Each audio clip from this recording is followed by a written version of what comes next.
안녕하세요. 의사 출신 동아일보 이진한 의학전문기자입니다. 안녕하세요. 홍은식 기자입니다. 네, 홍 기자, 우리 이번에는 저번 편에 이어서 자궁경부암 공동 1위 명의를 찾아서 어디 왔습니까? 서울대병원에 왔습니다. 네, 1위로 꼽힌 교수님을 직접 만났습니다.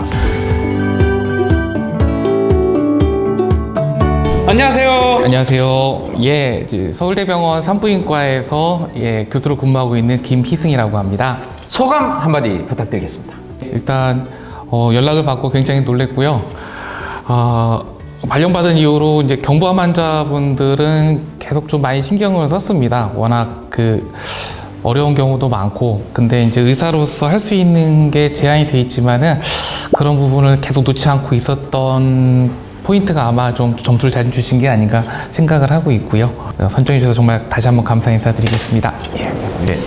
네, 교수님은 아직 알려지지 않은 자궁경부암의 원인이나 기전에 대해서도 연구를 많이 하신다고 들었거든요. 새롭게 알게 된 사실들이 있나요? 예전 같은 경우는 이제 경부암 바이러스 타입이냐 아니면은 어떤 유전자냐 그랬는데, 최근에 이제 마이크로 RNA라고 해서 종류가 많습니다. 나온 게 거의 제가 밝힌 것만 해도 지금 한 10몇 가지 나오는데, 그거를 다 일일이 적용할 수는 없는 거고, 이제 실제로 저희 코로나 백신 나와서 이제 RNA 항체 바이러스 나오는 것처럼 이제 그쪽 부분으로 약제 개발 등등등도 이제 좀 고려를 하고 있는데, 아직까지는 휴먼에 적용하기 어렵고요. 동물 실험 단계이기 때문에 그쪽으로 조금 더 좀 더 노력을 해서 한번 적용을 하는 게 이제 꿈입니다. 그래서 우리가 난치성 재발성 자궁경부암이라는 게 굉장히 좀 쓸 때 와닿지는 않는데, 여기 어떤 용어인지 좀 알려주시죠. 난치성이라면 실제로 이제 자궁경부암의 1차 치료는 초기인 경우는 수술, 그리고 진행성인 경우는 방사선요법을 기반으로 하고 있습니다. 수술과 방사선요법의 치료에도 불구하고 나빠지시는 분들이 계신데요. 대부분의 암등은 그 주변으로 이제 쭉 퍼집니다. 그러니까 결국에는 이제 가운데가 아니고 골반 벽 쪽으로 뚫고 들어가게 되면은 그쪽에 사람이 움직이는, 다리를 움직이는 신경, 감각을 느끼는 이런 기관 등등을 침범하게 되는데요. 이 통증이 조절이 안 됩니다. 진행이 되면은 조절 안 되신 분들은 옥상에서 뛰어내리고 싶다는 표현을 쓰세요. 마약성 진통제도 안 되고, 재작년인가 환자분, 젊은 28살 된 환자분은 결국 계속 소리 지르시다 결국에는 아예 그냥 재워드리는 방향으로 말기를 맞이하셨던 분도 있을 정도로 굉장히 삶의 질이 떨어지는 암입니다. 이 난치성, 그렇게 골반 벽 쪽으로 치면 암에 대해서 전 세계적으로 수술을 했던 분이 독일에 한 분이 계셨고, 그분이 이제 논문을 쓰셔가지고 제가 교수 발령 받을 때 그게 너무 궁금했었어요. 그래서 단기 연수도 갔다 왔었는데, 단기 연수 때도 그 교수님 이제 연구실 가서 그런 거에 상담했었지만 결국 그 교수님이 수술한 거는 거의 보지도 못하고 다시 돌아왔는데, 마침 그때 이제 환자 한 분이 오셔서 그런 적응증이 돼서 수술을 그래도 일단은 제가 나름대로 안다고 환자분 동의서 받고 했는데, 결국엔 수술이 너무 어려우니까 피가 그때 한 수혈 한 80개 정도 했었던 것 같아요. 수술 한 9시간 정도 하고. 그런데도 그때는 나름대로 잘했었다고 했는데 결국에는 완벽하게는 못했던 것 같아요. 저도 경험했었던 상황이기 때문에. 근데 결국에 그분은 또 돌아가셨죠. 이제 결국엔 그쪽 부위에서 재발하고 하셔가지고. 근데 이제 시간이 한 5년 정도 지나서 경험이 생기니까 그 수술을 받고 생존해 계시는 분들이 점점 많아지시더라고요. 완치를 못해도 일단은 통증에서 벗어날 수가 있다는 게 장점이었던 것 같습니다. 그리고 내가 죽을 건 아는데 이 수술을 받으신 분 특징이 냄새가 안 나고 가족분들이 옆에 있을 수 있다는 장점이 있어서 제가 수술을 할 자격이 있고 자신이 있다면 이분들을 완치보다도 당신이 남은 인생을 조금 더 삶의 질을 좋게 해주는 목적으로 하는데 도움이 되지 않을까 해서 하고는 있습니다. 하고는 있는데 아직까지는 쉽지는 않은 치료인 것 같아요. 지금 말씀하신 대로 난치성 자궁경부암 수술을 하는 교수님들이 많지 않은데, 그러면은 좀 수술법이 다른 부분이 있나요?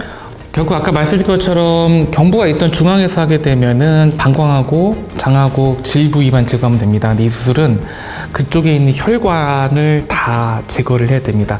사람이 일단 대동맥, 대정맥에서 혈관이 갈라지게 되고 여기서 한 번 더 갈라지는데 이 반을 아예 같이 제거를 해야 되는데, 이 혈관이 어디서 어떻게 튀어나오는지 모르는 거죠. 그러니까 한 번 터지면은 혈관이 골반 안으로 들어가게 되면 대량 출혈로 이어질 수가 있기 때문에 이 경험을 쌓는데 굉장히 어려웠던 것 같고요. 시간이 어느 정도 겁니까? 요즘은 좀 빨라졌습니다. 요즘은 제가 그냥 떼는 것만 할 때는 예전에 할 때는 거의 9시간 했는데 요즘은 한 3시간 정도면 할 것 같고요. 네. 이제 그거보다도 이제 그게 제거가 났을 때 다른데 재건하는 수술, 뭐 비뇨의학과 교수님이나 외과 교수님들이 도와주는 수술을 포함하면은 그래도 한 9시간. 네. 명의들이 추천한 명의가 될 수밖에 없습니다. 국내에서 유일한 수술을 하고 계신 분이시고요. 그 자궁경부암 백신 되게 성경험이 없는 젊은 여성, 뭐 중학생 맞아야 뭐 한다 이런 인식이 강한데 그러면 성경험이 없는 젊은 여성만 효과 있는 건지 아니면 나이 드신 분도 뭐 40대에도 사실 좀 예방된다면 맞고 싶어 하거든요. 우리 홍 기자도 맞았지만 네. 홍 기자 나이가 밝혀지는 순간입니다. 그래서 그런 경우 어떻게 좀 설명해야 될지 알려주시죠. 가능하면은 성경험을 갖기 전에 그리고 걷기 전에 충분한 항체에 대해서 노출시킬 수 있는 나이를 이제 선정을 했을 때 성경험 나이를 고려해서 13세, 15세 정도로 잡았던 것 뿐이고요. 네.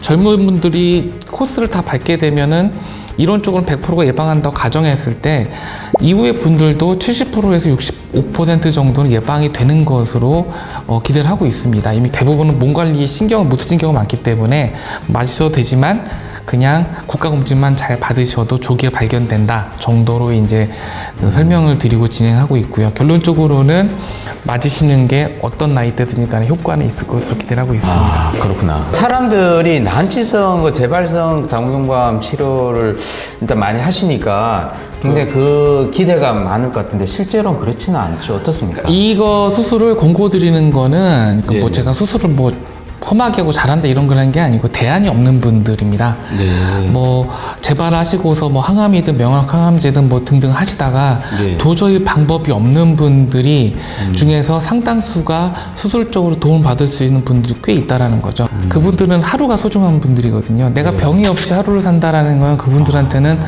돈을 주고도 못 얻는 영광이고 행복이기 때문에 보세요. 저도 약간 좀 병이 있습니다. 뭐가 좀 이명병이 있는데 몸이 안 좋으면 계속 귀에서 우웅거리거든요. 근데 눈 뜨고 나면 계속 울리는 거예요. 그분들은 눈 뜨면은 계속 통증이 생기신 거죠.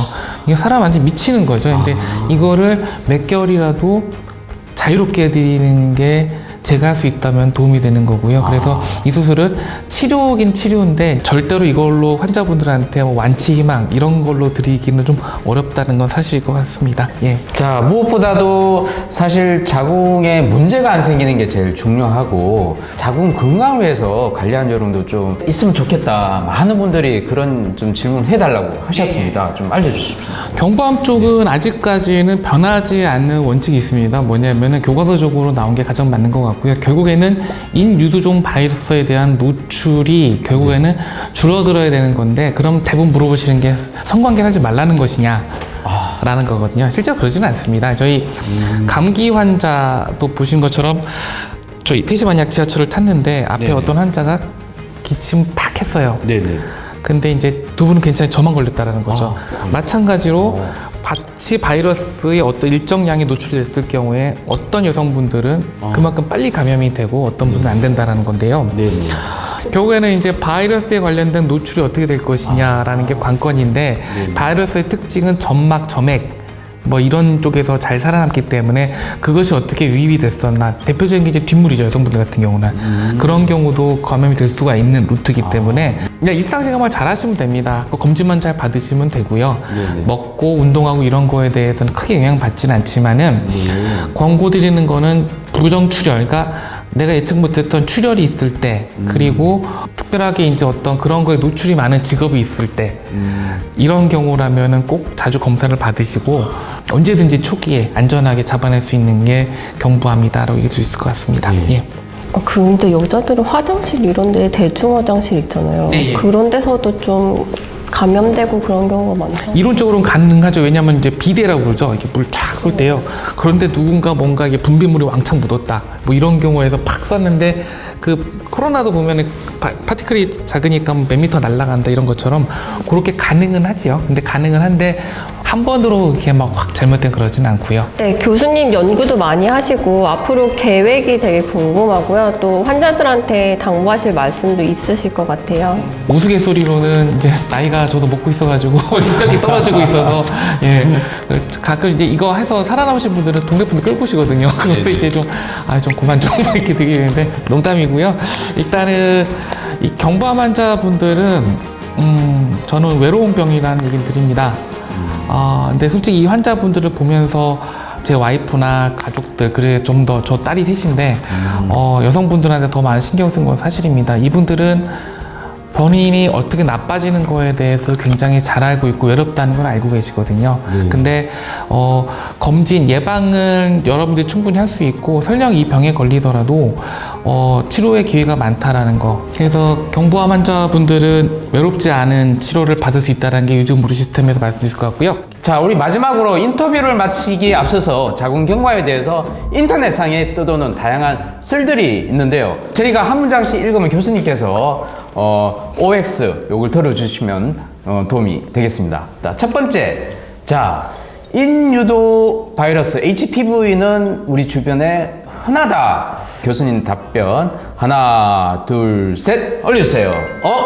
흔하다고 합니다. 이거 왜 그런가요? 인유두종 바이러스는 굉장히 흔한 바이러스고요. 이 바이러스 감염을 병으로 생각하고 계신다는 게 일단은 좀 고칠 수 있는 생각인 것 같습니다. 들어온 바이러스의 80%는 자연적으로 배출이 됩니다.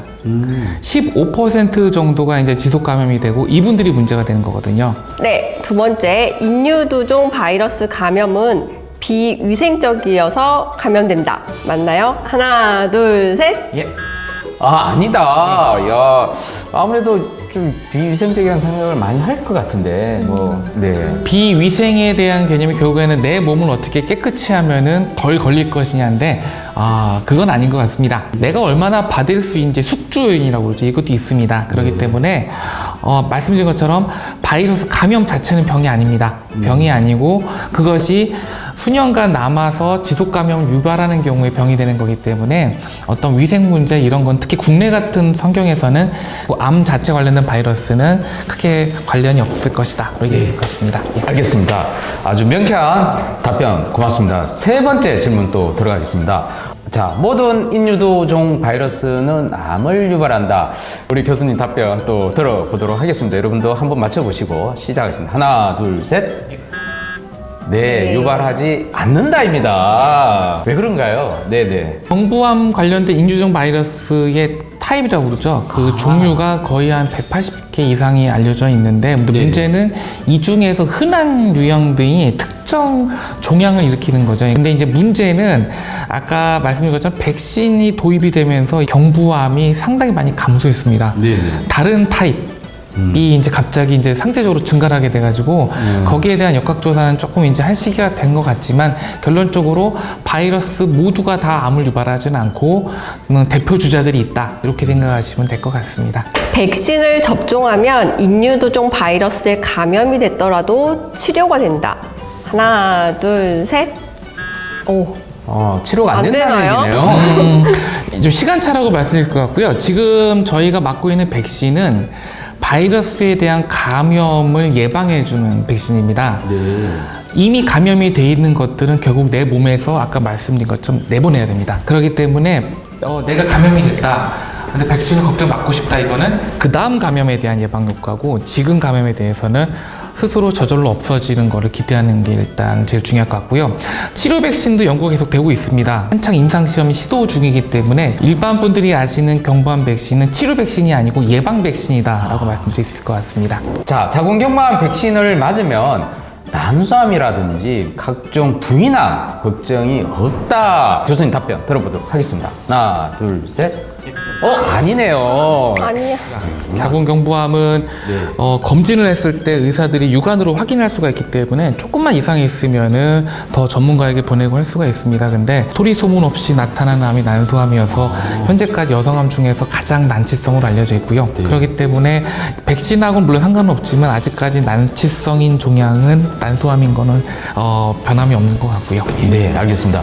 이상 자궁경부암의 오해와 진실 우리 5가지를 굉장히 오해하기 쉬운 내용이었는데 명확하게 답변을 해 주셔서 제대로 알게 됐습니다. 오늘 말씀 고맙습니다. 자, 이렇게 2022 동아일보 헬스 동아가 새롭게 변신하면서 추진한 여성암 명의가 뽑은 명의 두 번째로 자궁경부암 수술 최고 명의를 알아봤습니다. 동아일보 헬스 동아 앞으로도 많이 사랑해 주시고요. 많은 관심 바랍니다. 네, 이번 영상이 도움이 되셨다면 구독과 좋아요. 글 알람 설정까지 눌러주세요.